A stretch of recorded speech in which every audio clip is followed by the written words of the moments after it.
going to be a quick video for today. I'm going to show you how easy and inexpensive it is to make your own O-rings. This is the flywheel cover from the Sherco 2.9. This takes an O-ring seal. The old O-ring is broken. I don't feel like waiting for parts from Sherco. This here is O-ring cord stock. This happens to be 2mm.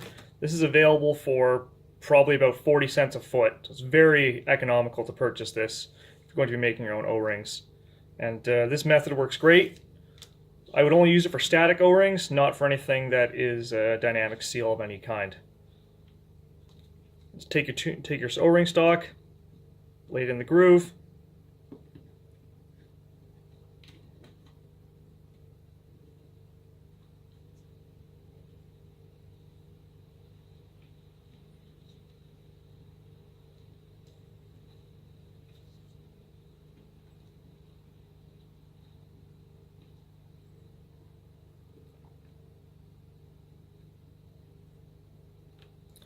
Ensure it is seated correctly everywhere.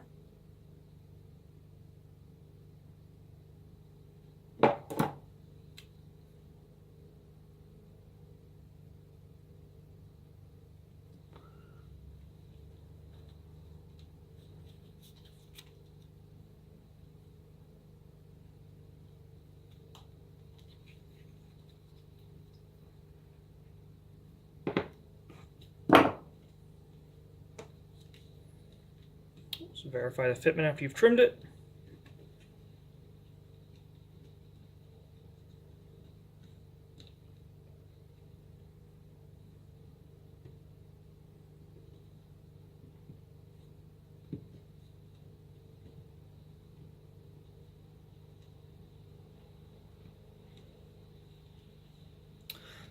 That fits perfectly.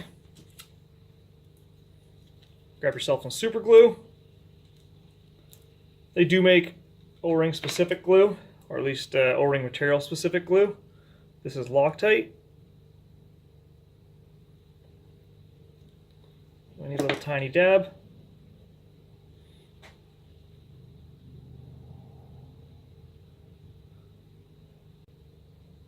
Okay, so you hold the ends of the O-ring together until the adhesive cures. And there you go, you can see that's now stuck together.